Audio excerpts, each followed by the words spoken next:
Y así iniciamos un programa más de aquí y de allá. Idea y conducción, la doctora Mónica Roca por esta su radio por internet, magiclatinosvegas.org, la otra cara de Sin City, desde Las Vegas, Nevada, para el mundo. Y hoy con alguien que es conocido de la casa, aunque hace como un año, casi 2 años, ¿no es cierto?, que hicimos la primera nota cuando estuviste acá en Las Vegas, por un hecho muy particular que después, si querés contar, lo contás. Nuestro querido Fabián Vitti, que está con nosotros y ahora para hablarnos de una licenciatura, o mejor dicho, un coach, ¿eres coach ontogenético? Ontológico, perdón, ontológico. Quiero que nos des una reseña un poquito primero de todo tu estudio, porque no me gusta decirlo a mí, quiero que lo diga la persona en vivo y en directo. Contanos un poco, Fabián. Bueno, Moni, primero, muchísimas gracias por este espacio, y también, bienvenidos y gracias a las personas que nos estén escuchando y estemos compartiendo este ratito. El término de coach... Vos sabés que lamentablemente se te escucha muy bajo para la grabación del YouTube. No sé si tendrás alguna posibilidad de subirlo, porque de acá ya no lo puedo subir más. Ahí yo estuve mirando todo lo que mío, acá tengo el micrófono, voy a tratar de hablar más cerca para a ver si... Por favor, bien cerca el micrófono. Eso, tenemos mejor audio. A ver. Les decía que, primero que nada, gracias a todos los que nos estén acompañando en este momento y gracias a vos, Moni. Y les contaba que el término coach viene de hace muchos años, de la época medieval, porque coach era quien manejaba las diligencias para las que a las personas se trasladaran de un lugar a otro lugar.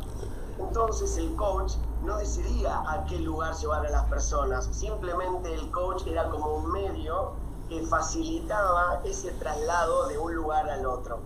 Esto llevado a este proceso de coaching, el coach es justamente una persona que facilita ese camino para que una persona del estado actual, que quizás es un estado que no lo completa, que no lo hace feliz del todo, se imagina un estado diferente. Entonces el coach acompaña a resolver esos posibles obstáculos o inconvenientes que la persona pueda ver y acompañarlo en ese camino. Y la palabra ontológico, esto viene de Rafael Echeverría, que tiene que ver con creer en el cambio de las personas, creer en el potencial humano para devenir en ese ser que queremos ser.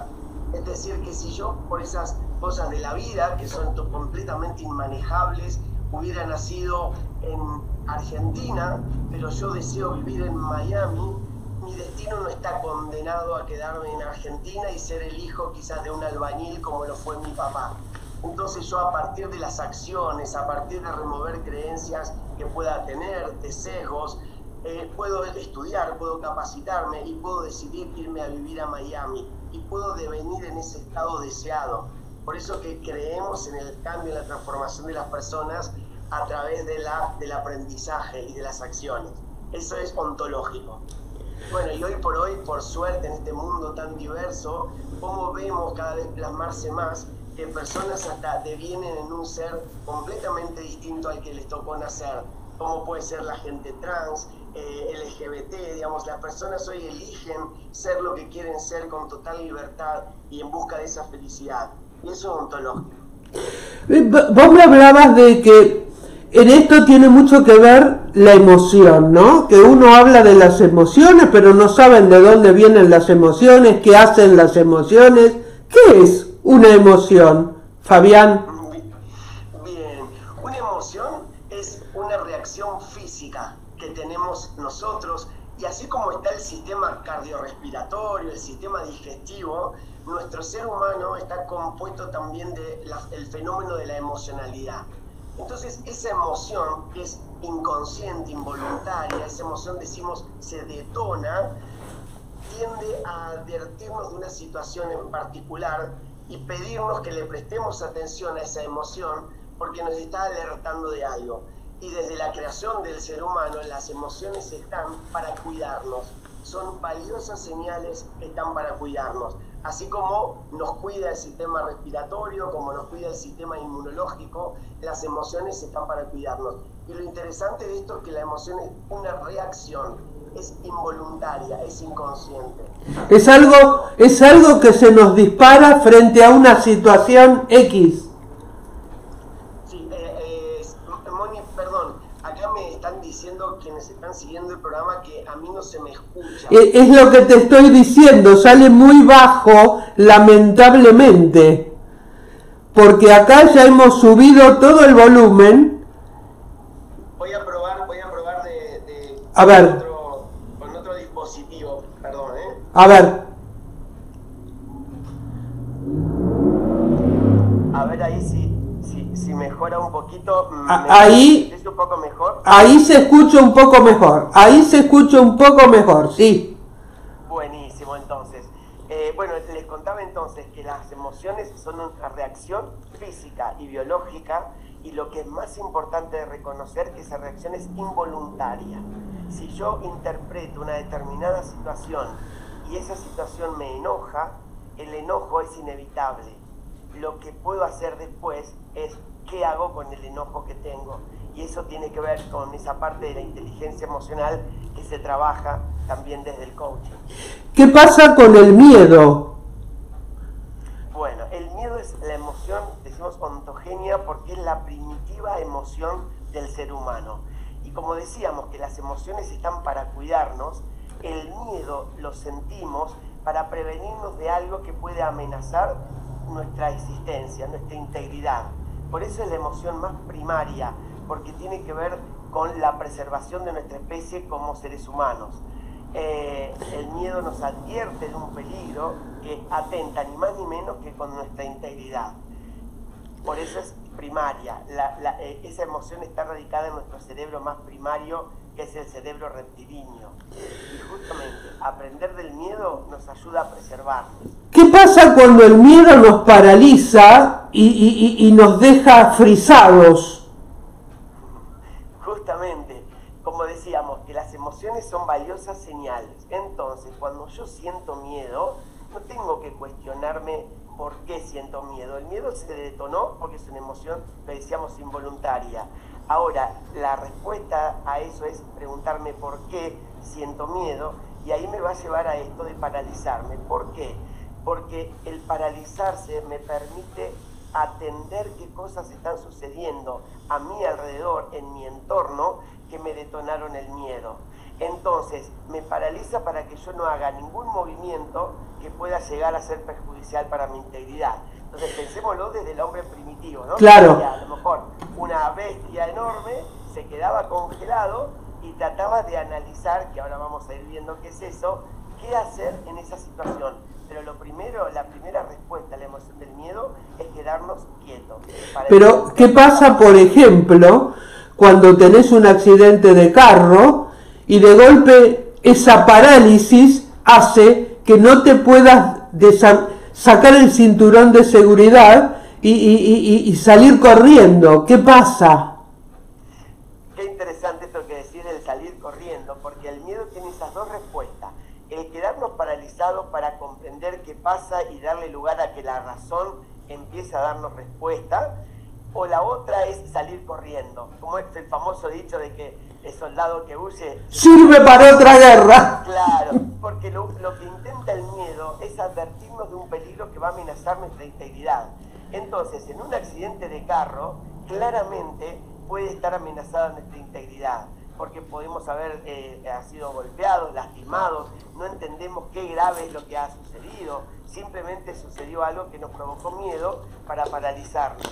Entonces después aparecen las informaciones que nos van construyendo esa respuesta adaptativa, como decimos, que sería la mejor respuesta a una determinada situación. Ay, Fabián, tu voz se va y vuelve, A ver si podés hablar un poco más alto. ¿Querés que salga de Zoom Zoom y vuelva a conectarme, porque como estaba conectado desde muy tempranito... A ver, trata de hacerlo, Ahí está, salgo y... A ver si podemos, porque nunca me pasó esto antes, pero bueno, mientras voy saludando a las personas que nos están viendo en este momento, que es Nelson Duilio Blaso, un beso grande Nelson, Nazarena González, Ruti Chávez, Trini Granados, Nazarena González dice Fabi tal vez con los auriculares, si se los pones, bueno, se los puso, pero bueno, vamos a ver ahora si le podemos dar otra vez la entrada y a ver si así se nos mejora esta transmisión, porque lo que está diciendo es extremadamente interesante.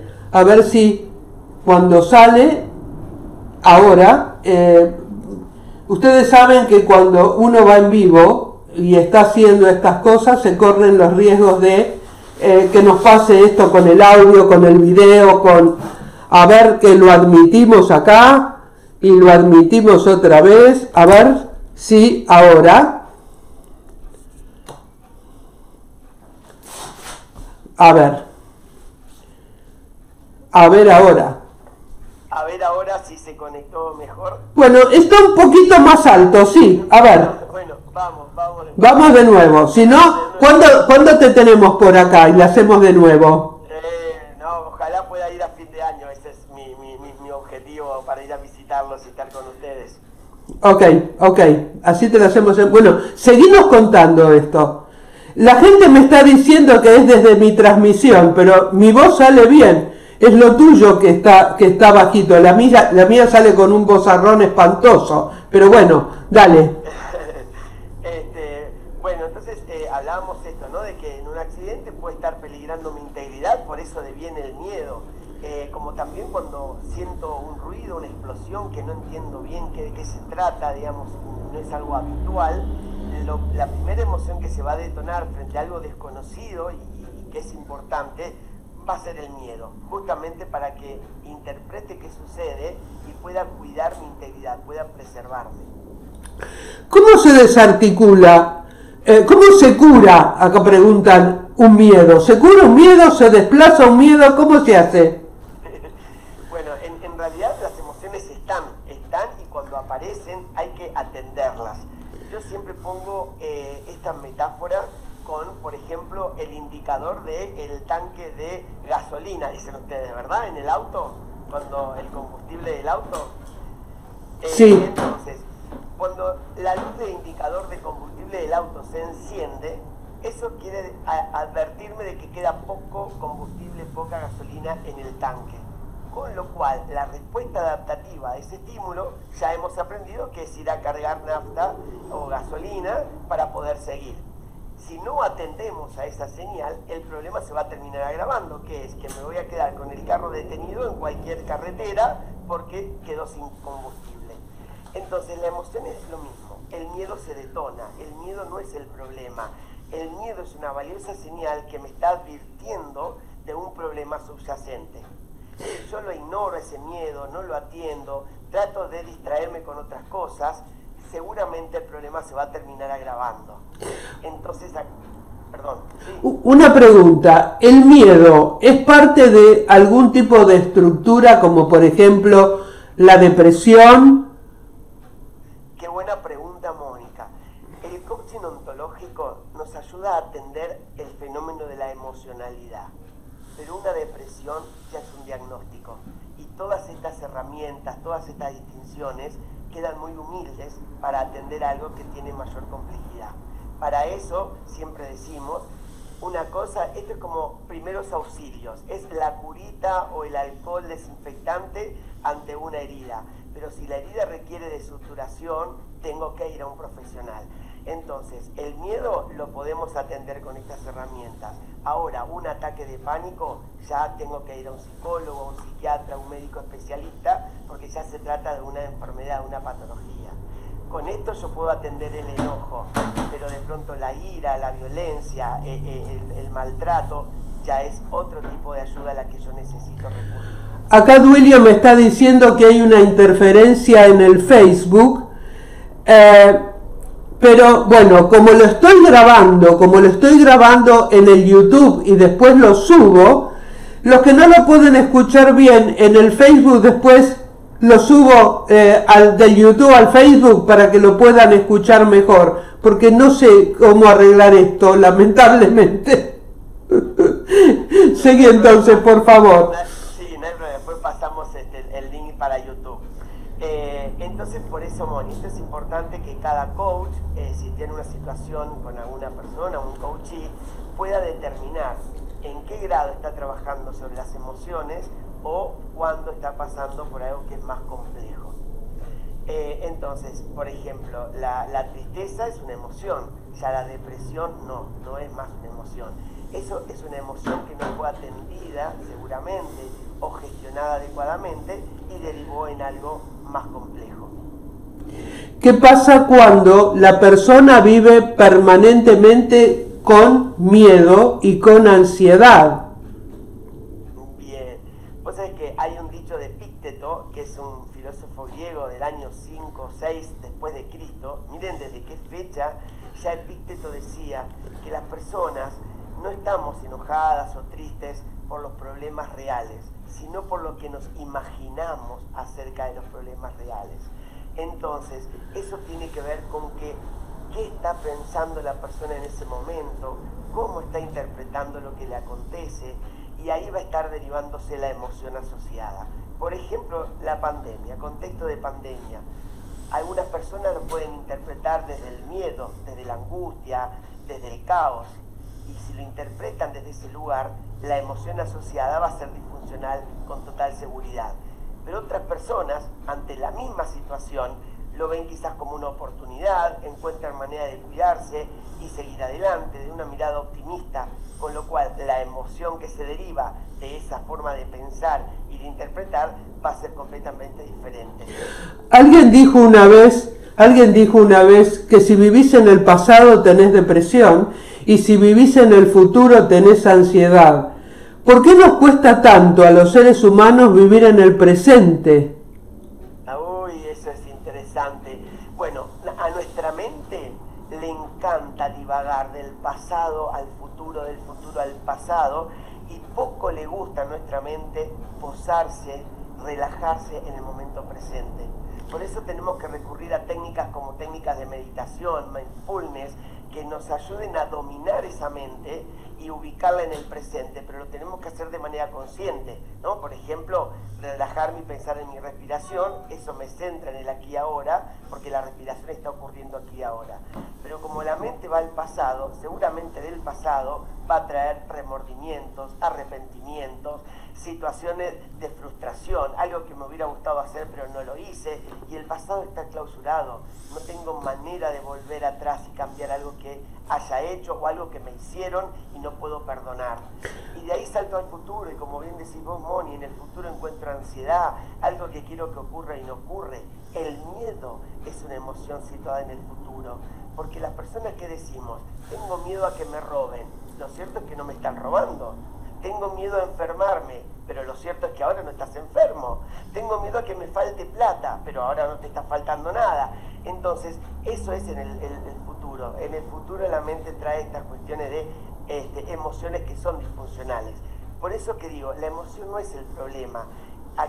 El gran aprendizaje es que si yo estoy con la mente en un lugar que me trae una emoción que no me hace sentir cómodo, yo tengo todo el poder de cambiar en qué estoy pensando, concentrarme en una actividad que me guste, hacer algo que me haga sentir bien, ponerme a mirar una película, entonces ya me conecto con el presente y ya descansa. Pero ¿qué pasa con esas personas que siempre ven el vaso vacío y no el vaso lleno, y que viven quejándose permanentemente? Y me vas a perdonar cuando digo esto, porque a lo mejor vos sos una de las excepciones, ¿no? Pero parece que la queja es patrimonio de los argentinos, estén donde estén. Comparto eso. Esto es un esquema de que, como digo siempre, uno no tiene que decir, bueno, el por qué pasó, por qué pienso así. Ya está, cuando me doy cuenta que estoy pensando de una manera que me cierra posibilidades, que no me hace sentir bien, que me trae emociones complejas, tengo toda la posibilidad de cambiar esa forma de pensar. Hay algunas personas que pueden por sí solas, otras personas necesitan un psicólogo, un coach que los ayude a cambiar ese esquema de pensamiento que fue construido, digamos, desde que nacemos, para no irnos a lo transgeneracional, porque algunas personas pueden no compartirlo. Pero desde el momento que nacemos se configura nuestro cerebro y a partir de la configuración que tenemos, producto de creencias, educación, cultura, el lugar donde vivimos, las experiencias que hemos tenido hasta ahora, nos hacen pensar de un determinado modo. Entonces, una persona que quizás no tuvo demasiados éxitos como hubiera querido, tuvo golpes en la vida, empieza a construir una mirada pesimista y cree que lo que tiene por venir hacia adelante va a ser del mismo modo. Ahí lo que hay que trabajar es un cambio de actitud, porque las posibilidades no están en el mundo exterior, las posibilidades las genera uno, las encuentra uno. Viktor Frankl, en el libro El sentido de la vida, él dice que lo único que no nos van a poder arrebatar es la actitud con la que vamos a poder enfrentar las cosas que tengamos que enfrentar. Eso es el misterio de la vida. Yo no puedo elegir qué experiencias tener en la vida. La vida me va a traer situaciones inesperadas, es el misterio de la vida para cada uno. Ahora, la actitud, sí, yo puedo tomarlo con una actitud pesimista, como decís vos, quejarme, quedarme en la queja, y eso no me cambia el estado. O decir, bueno, me pasó lo que me pasó, miro hacia adelante, ¿qué puedo hacer yo para empezar a resolver esto que me pasa? Y ahí se va a abrir un mundo de posibilidades que me van a empoderar y me va a cambiar claramente la emocionalidad. Pues sabés que me estoy acordando que hace poco lo compré y lo leí en el mismo día, un libro que se llama Las llaves de Raquel, que está escrito por un argentino que se llama Alejandro Sichero Hübner, que nació en Argentina y vivió su infancia en una extrema pobreza, pero pobreza, ni siquiera una villa de emergencia donde hay agua. No tenían agua, no tenía baño, el piso era de tierra, era una casilla. Él es docente en la Universidad de Oxford, tiene 5 carreras hechas y habla 8 idiomas. Es argentino, pero no se quedó en el lugar de la queja. Fíjate qué cosa increíble, ¿no? No se quedó en el lugar de la queja y le dio para adelante. Y hasta se dio el lujo, cuando lo eligieron también para la Universidad de Oxford, decir si por favor, de Harvard, decir por favor, él quería estar en Oxford y le pasaron la beca a Oxford. Mirá el convencimiento, ¿no? Él no se quedó en el lugar de la queja, pero ¿por qué la gente se queda en el lugar de la queja o en la zona de confort y de ahí no sale aunque se muera de aburrimiento, o en casos de mujeres que para no salir a trabajar están casadas con alguien muy violento y terminan muriendo a manos de ese hombre? Mira, Moni, es re interesante lo que traes y lo voy a abrir en dos a tu pregunta porque es sumamente interesante. El miedo, tenemos miedo psicológico y miedo físico. Hay personas que tienen miedo a la soledad, miedo a la exclusión, miedo al rechazo, y eso imposibilita e inhabilita, como decías al principio vos, te paraliza. Entonces vamos a ver después por qué viene el miedo, para que entendamos cómo resolverlo. Y hay personas que desde la PNL nos dicen que todo lo que hacemos tiene una intención positiva, pero no positiva en términos de beneficio, sino se llama intención positiva. En algún punto, consciente o inconsciente, yo encuentro cierta comodidad, porque si realmente algo me incomodara, yo no permanezco ahí. Yo no podría estar parado arriba de las brasas, por ejemplo. Ahora, cuando una persona dice, estoy al lado de una persona que es golpeador, y se da como ejemplos de querer sostener que no, pero es bueno, porque se enoje, porque a lo mejor vino cansado del trabajo, en algún punto algo está funcionando para que siga permaneciendo. Por supuesto que este es un caso 1 a 1, no hay una receta. Lo importante es poder ayudar a que la persona vea qué lo está reteniendo en ese lugar.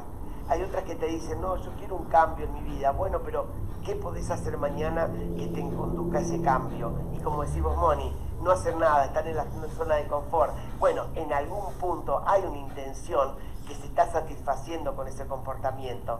Porque si realmente vos estás en un lugar que no te gusta estar, vas a salir de ahí. Miren, como ese ejemplo que os trajiste, Moni, hay millones.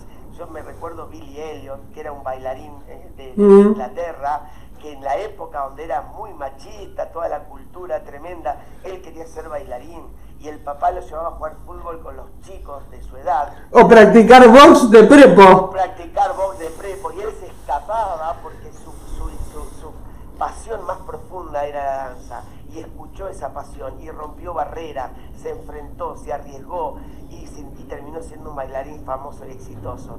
Digo, a esto invito a la audiencia, a descubrir el potencial enorme que tenemos como seres humanos.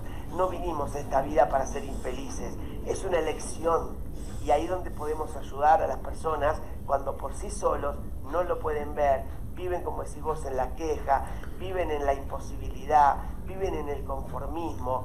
Pero si vos anhelás algo distinto, todo está dado en vos, no afuera. Esto no es para que yo cambie a las personas que me rodean, no, esto es para que cambie yo. Y si cambio yo, cambia la percepción del mundo que me rodea. Y esto es lo ontológico de la propuesta. Y con respecto al miedo, quiero cerrar esto, Moni, cuando decía que el miedo puede ser un miedo psicológico o físico. ¿De qué nos alerta el miedo? Miren qué interesante. El miedo me está hablando de una falta de recursos. No tengo los recursos suficientes para enfrentar eso que yo lo percibo como amenazante. Entonces, en una situación de pareja, si yo siento miedo cada vez que abre la llave de la puerta mi pareja, bueno, eso me está hablando de una falta de recursos. Y la pregunta es, ¿qué me falta para poder tomar la decisión? Me falta autoestima, me falta valoración, me faltan medios económicos, necesito una compañía, necesito una ayuda de una persona, porque si no, no tendría miedo cuando viene mi pareja, sentiría amor. Entonces el miedo, como cualquier miedo, me habla de falta de recursos, y la pregunta es, ¿qué me está faltando? ¿Recursos emocionales o económicos? Un ejemplo metafórico, el mar, un mar con olas gigantes. Si en ese mismo mar hay una persona que no sabe nadar, va a estar aterrado porque se va a ahogar. El miedo aparece porque le está advirtiendo de que puede peligrar su integridad, su vida. Ahora, en ese mismo mar, si al lado de esa persona, aterrada porque no sabe nadar y no sabe cómo hacer y tiene miedo a ahogarse, hay un surfista. Pero el surfista, como aprendió y tiene recursos a manejar el mar con olas grandes, va a disfrutar, va a ser adrenalina para el surfista. Entonces es esto, si tengo miedo, al miedo no lo cuestiono. El miedo me está advirtiendo de recursos que me están faltando. Y ahí es donde está mi posibilidad de ir a buscar esos recursos para que el miedo desaparezca. Eso es curar el miedo. Fabián, sí. Esto fue solamente una probadita para que la gente te conociera desde esta óptica, ¿no? Porque no quiero que la gente se siga quejando que no se escucha, así que lo que voy a hacer, ya en un ratito terminamos esto y lo subo al Facebook, ¿sí? Pero, ¿hay algún número telefónico o de golpe un correo electrónico donde la gente se pueda conectar contigo? Sí, por supuesto. ¿Por qué no lo pasas? Sí, lo paso. Mi mail es mi nombre y apellido, que es Fabián Pitti. Pitti es con B baja o B corta, y latina, doble T y latina. fabianpitti@gmail.com. Mi celular, bueno, cuando ponen Argentina, que es más 54 911 44 12 82 41. Y con todo placer se pueden conectar. A mí me apasiona, soy un convencido que las personas tenemos un potencial que aún desconocemos para resolver lo que necesitemos resolver, para ser felices. Como dice Elizabeth Kubler-Ross, disfrutemos de la vida, hagamos lo que de verdad para nosotros tiene sentido, porque va a ser la única manera que dignifiquemos la vida cuando llegue el momento de partir. Ay, gracias por esta entrevista que tuvo pequeños inconvenientes técnicos, pero ahora en un ratito subo el del YouTube, a ver si ahí se puede escuchar más claro, y si no, repetimos esto mismo en una semana, ¿sí? Pero me gustaría que cuando resolvamos estos problemas técnicos tengas un espacio en esta radio, ¿sí? Y que pienses cómo se va a llamar, pero igual, si vas a estar por acá en diciembre, acá te tenemos en vivo y en directo en la radio, acá te esperamos. Si tenemos que hacer, a lo mejor, o rehacer de nuevo este programa, espero que, porque fue muy, muy rico todo lo que dijiste, pero bueno, ahora lo subo al YouTube. Fabián Vitti, muchísimas gracias por esta entrevista, muchísimas gracias porque sos un divino igual que tu esposo, muchísimas gracias por recordarme siempre y por acordarte que tengo una radio comunitaria que específicamente está ayudando a la comunidad latina para que pierda la emoción del miedo. Y así nos despedimos hasta el próximo programa de Aquí y Allá. Y de conducción, Mónica Roca, por esta su radio por internet, magiclatinosvegas.org, la otra cara de Sin City, desde Las Vegas, Nevada, para el mundo. No me cortes, ¿sí?